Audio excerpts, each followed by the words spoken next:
termasuk ke dalam golongan yang tidak beriman.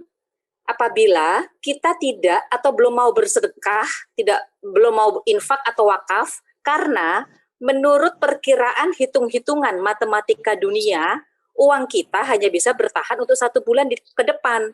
Apalagi dalam kondisi ekonomi yang akhir-akhir ini sangat sulit. Jadi nggak bisa leluasa lagi gitu. Iya, tentu ada pertimbangan-pertimbangan bagi seseorang untuk berinfak. Ya, Rasulullah SAW pun pernah ditanya, ya apa yang kami infakkan ya Rasulullah, kami bukanlah orang kaya. Nah, Al-Quran menjawab dengan firman Allah, yas'alunaka madza yunfikun qulil af.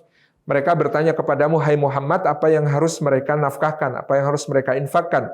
Qulil af, katakan hai Muhammad, yaitu yang lebih dari kebutuhan. Nah, ini adalah salah satu jawaban Al-Quran terhadap pertanyaan sebagian sahabat pada saat itu ketika mereka bertanya, apa yang harus kami infakkan kalau kami bukanlah orang yang kaya gitu ya. Maka kemudian dijawab qulil af, yaitu yang lebih dari kebutuhan. Kalau memang ada yang lebih dari kebutuhan, maka kemudian diinfakkan. Ini prinsip dasar ya. Tentu tidak divonis tidak beriman kalau kemudian tidak berinfak karena memang tidak ada yang diinfakkan gitu ya. Ini bukanlah suatu hal yang dibebankan kepada orang-orang yang belum memiliki kemampuannya. Tetapi bagi yang memiliki kemampuannya lebih dari kebutuhan-kebutuhannya, nah tentu kebutuhan itu kan sebenarnya tidak banyak ya. Kebutuhan itu kan kalau keinginan kalau keinginan nggak terbatas, tapi kalau kebutuhan sebenarnya bisa kita ukur ya. Nah, kalau kita bisa mengukur kebutuhan kita, lalu apa yang lebih dari kebutuhan itu bisa kita infakkan, kita dipersilahkan untuk berinfak.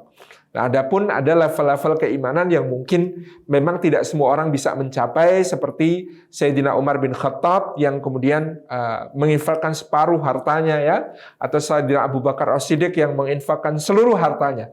Tidak semua orang dituntut untuk bisa seperti mereka dengan tingkat keimanan seperti mereka. Meskipun itu adalah juga cermin yang kita bisa lihat pada diri Abu Bakar dan Umar yang luar biasa di dalam komitmennya untuk berinfak untuk agama Allah Subhanahu wa taala. Ya, secara umum tadi adalah qulil af, yaitu yang melebihi kebutuhan. Wallahu a'lam bishawab.